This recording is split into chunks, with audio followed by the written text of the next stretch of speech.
নমস্কার বন্ধুরা, অপুর সংসার চ্যানেলে আপনাদের সবাইকে স্বাগত জানাই। আজ আমি খুব সহজ পদ্ধতিতে বানিয়ে দেখাবো ইঁচড় চিংড়ির রেসিপি। এভাবে ইঁচড় চিংড়ি রান্না করলে খেতে কিন্তু অসাধারণ লাগবে। তো চলুন আপনাদেরকে বানিয়ে দেখাবো আমি কিভাবে ইঁচড় চিংড়িটা রান্না করি। তো তার জন্য এখানে নিয়ে নিয়েছি চিংড়ি মাছগুলো একটু কেটে ধুয়ে নিয়েছি। আর এখানে ইঁচড়টা দেখতে পাচ্ছেন, ইঁচড়টাকে একটু কেটে নেব। এবার গ্যাসে কড়াই বসিয়ে দিয়ে দিচ্ছি সর্ষের তেল।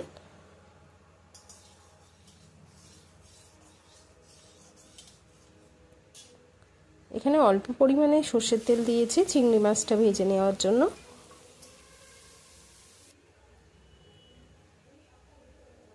তো চিংড়ি মাছের মধ্যে একটু লবণ হলুদ দিয়ে দিলাম।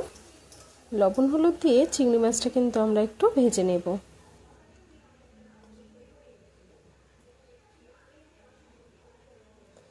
তো চিংড়ি মাছ ভেজে নামিয়ে নিয়েছি। এবার আরেকটা কড়াইতে আমরা সর্ষের তেল দিয়ে দিলাম। এবার কেটে নিয়েছি, দেখুন এইভাবে একটু আলুটা খোসা সমেত, নতুন আলু যেহেতু, আর এখানে আছে ইঁচড়টা এভাবে ছোট করে টুকরো করে কেটে নিয়েছি। এবার সর্ষের তেলের মধ্যে দিয়ে দিলাম জিরে ফোড়ন, একটা শুকনো লঙ্কা আর দুটো তেজপাতা।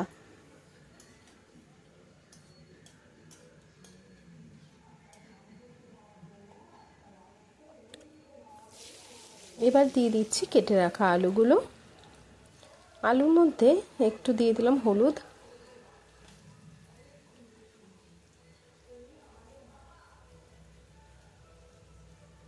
আর দিয়ে দিচ্ছি লবণ।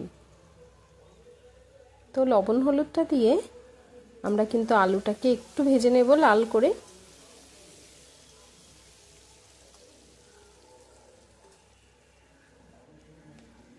তো দেখুন আলুগুলো একটু ভাজা হয়ে এসছে। আর এখানে কিন্তু আমাদের জিরে, আদা, ধনে, শুকনো লঙ্কা বেটে নিয়েছি, আর তার সাথে একটু আছে পেঁয়াজ রসুন বাটা।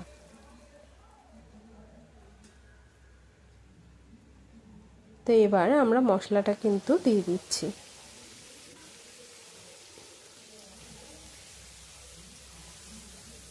মশলাটা দিয়ে এইভাবে একটু নেড়ে চেড়ে নিচ্ছি।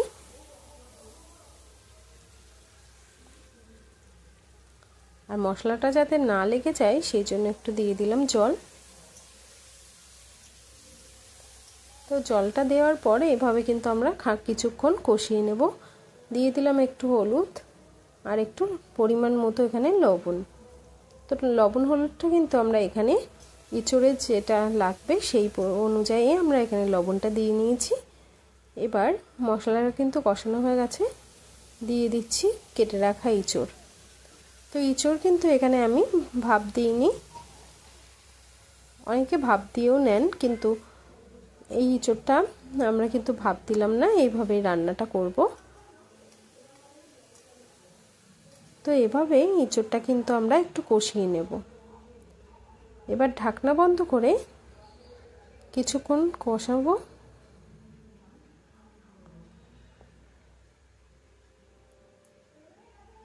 কিছুক্ষণ পর ঢাকনাটা তুলে নিলাম।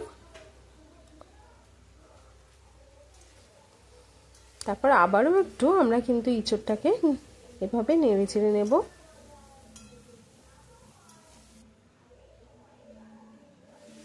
এবার দিয়ে দিচ্ছি গরম জল।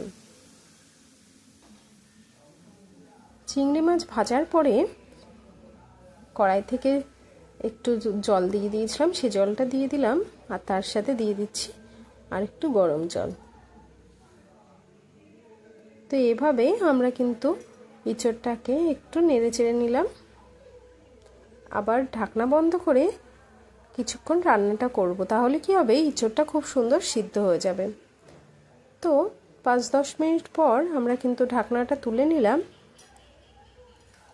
তারপর ইঁচড়টাকে এভাবে আবার নেড়ে চেড়ে নেব।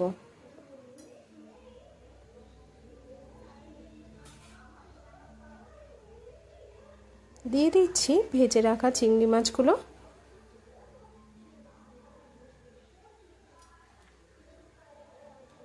চিংড়ি মাছটা দেওয়ার পর এইভাবে কিন্তু আমরা চিংড়ি মাছটাকেও মিশিয়ে নেব।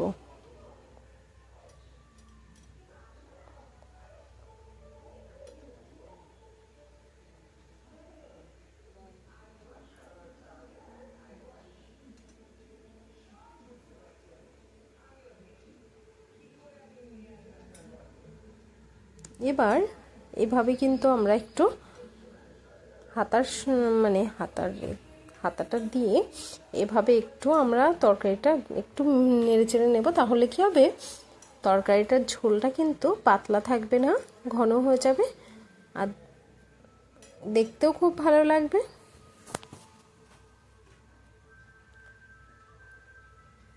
আবারও ঢাকনা বন্ধ করে কিছুক্ষণ আমরা একটু রান্নাটা করব।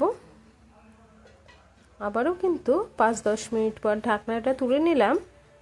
নিয়ে দেখুন এখানে কিন্তু এঁচোড়টা কিন্তু প্রায় হয়ে এসছে।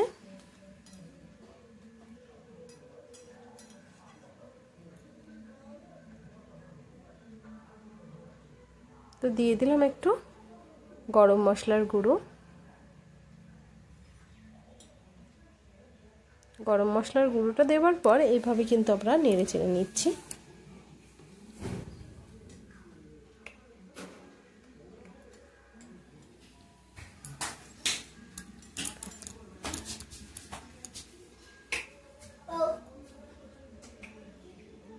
তো দেখুন এঁচোড়টা কিন্তু প্রায় হয়ে এসছে। তো আজকের রান্না এঁচোড় চিংড়ি আপনাদের কেমন লাগলো কমেন্টের মাধ্যমে জানাতে ভুলবেন না। ভালো লাগলে লাইক, কমেন্ট, শেয়ার করে দেবেন। ধন্যবাদ।